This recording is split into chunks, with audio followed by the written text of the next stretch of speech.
Penikmat 9 orang. 7 apa 9 orang, Pak? 9, iya. Bisa digantikan oleh penikmat makan bergizi berapa juta orang. Wow.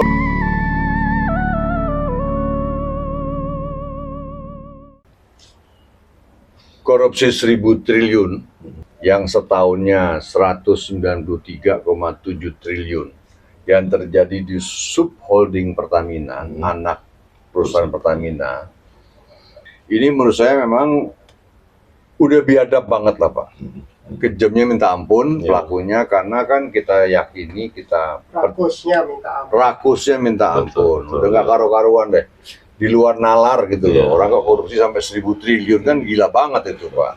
Jadi pantas saja, Pak. Kemarin juga nyatakan juga kan bahwa kalau memang kejadian seperti ini memang kelihatannya pada Pak Presiden kita himbau, kita minta menyatakan Indonesia dalam keadaan darurat korupsi, sehingga dia bisa melakukan tindakan-tindakan yang memudahkan melawan atau membasmi atau menghabisi para pelaku korupsi. Kalau kita bandingin nih, Pak, ya, 1.000 triliun. Kita tahu nih, Pak, pembangunan jalan misalnya ya di Sulawesi Tenggara. Saya lihat sih di Google itu mereka membangun 147 kilo. Itu biayanya 330 M. Jalan provinsi. Jadi 1 kilonya itu 2,24 miliar gitu 1 kilonya. Seseorang atau kelompok orang melakukan tindak pidana korupsi 1.000 triliun itu kira-kira bisa buat membangun jalan provinsi atau jalan daerah sepanjang 446.000 kilometer. Waduh. Itu bisa seluruh Indonesia terbangun, Bos. 1.000 triliun gitu. Setidak-tidaknya jalan kita mengalami perbaikan yang signifikan, akan lebih baik gitu loh. Beraspal atau berbeton gitu-gitu loh, Pak. Jadi nggak lagi kerikil, nggak lagi bolong-bolong. Semua jalan relatif bisa diperbaiki. Artinya minyak kita ubah jadi aspal ya. Maksud saya yang dikorupsi itu kan minyak. Sekarang kalau dijadikan membangun jalanan yang berupa aspal, jadi segitu kan? Jadi 446.000 kilometer, kilometer. Luar biasa kan? Luar biasa, Pak. Panjangnya, Pak ya. Ada lagi, Pak, komparasinya? Ada lagi, misalnya makan bergizi gratis. Kan Pak Prabowo sedang mencanangkan makan bergizi gratis. Ternyata makan bergizi gratis bukan hanya untuk anak SD, tapi untuk anak-anak dari PAUD. PAUD itu siapa sih? Pendidikan anak usia dini sampai di level sekolah menengah atas atau SMU, sekolah menengah umum atau SMU itu. Dulu SMA namanya, Pak. Gitu. Juga diberikan kepada ibu-ibu hamil dan menyusui, juga kepada anak-anak balita. Jadi totalnya nih, Pak, untuk makan bergizi gratis itu kurang lebih ada 420 triliun per tahun. 420 triliun, Nah, kalau misalnya dugaan korupsi di anak perusahaan Pertamina itu 1.000 triliun, dibagi 420 triliun, kira-kira 2,3 tahun. Bisa membiayai makan bergizi gratis. Penikmat 9 orang. 7 apa 9 orang, Pak? 9, iya. Bisa digantikan oleh penikmat makan bergizi berapa juta orang? Wah, puluhan juta, Pak. Se-Indonesia nih kita bicaranya, Pak. Kembali lagi, uang minyak berubah menjadi makanan bergizi. Jadi, makanya kita katakan, Pak, orang kok bisa tega-teganya korupsi sampai 1.000 triliun itu loh, Bos. Dalam 5 tahun, kan luar biasa, Pak. Ada lagi, Pak, komparasinya. Apa lagi, Pak? Selain tadi itu biaya untuk pembuatan jalan misalnya, makan bergizi gratis. Ada lagi nih, biaya kesehatan.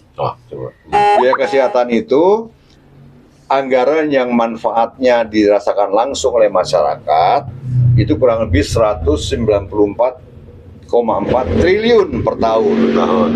194,4 triliun setahun.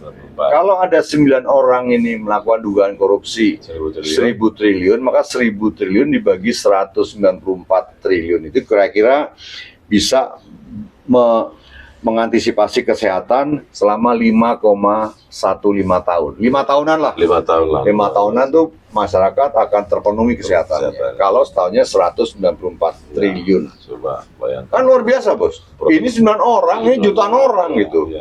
Kecuali yang 9 orang ini dengan korupsi, dia badannya bisa berubah ya, membesar atau tinggi, ya kan?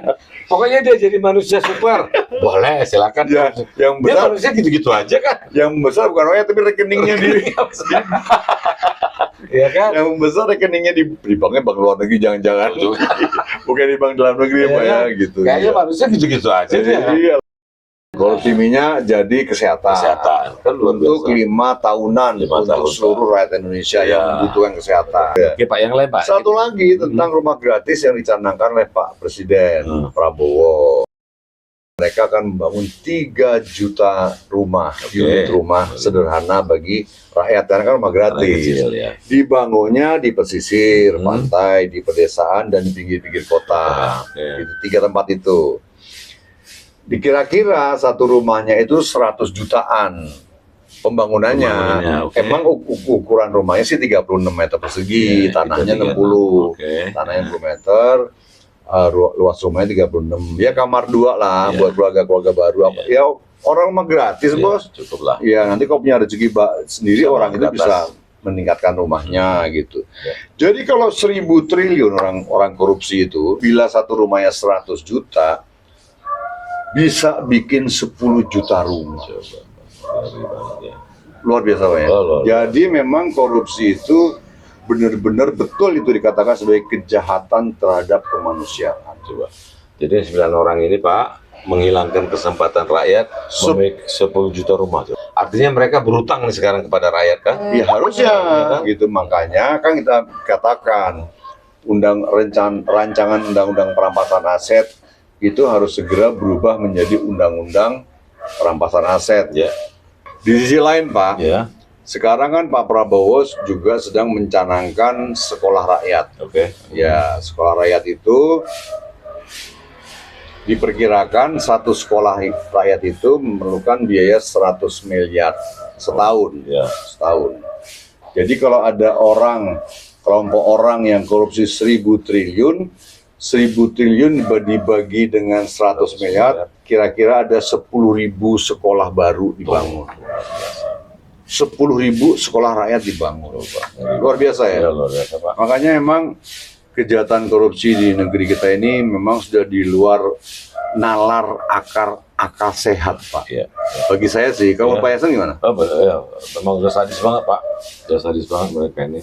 Jadi dengan komparasi seperti tadi, kita bayangkanlah misalnya terbukti benar mereka korupsi, mereka harus minta maaf kepada seluruh rakyat Indonesia ini Pak. Oh iya, jangan cuma sekedar minta maaf. Kan lebaran kita minta maaf juga. Oh, iya.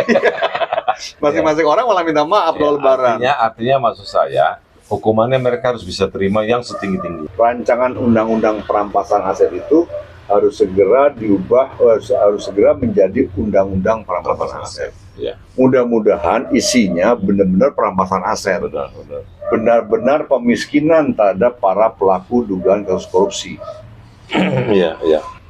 Semakin rakyat tidak sejahtera. Ini bukan omong-omong nih Pak. Bukan, ini serius yang kita omongin nih Bos. Benar, Pak, benar, Gitu. Pak. Kalau kita gagal melawan korupsi, nggak tahu lagi deh gimana cerita Indonesia ke depannya lah. Gitu. Jadi tagar bisa gelap bisa terjadian lagi ya Pak ya. Iya, kalau Indonesia tidak mampu atau gagal membasmi atau menghabisi korupsi. Benar Pak.